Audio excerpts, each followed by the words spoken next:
решил прокатиться. Хочу съездить на рыбалочку. Река Уфа.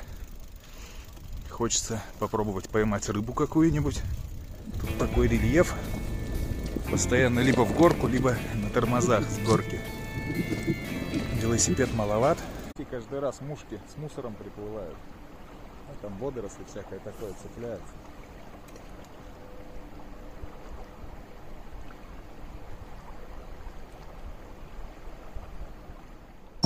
Давай сюда.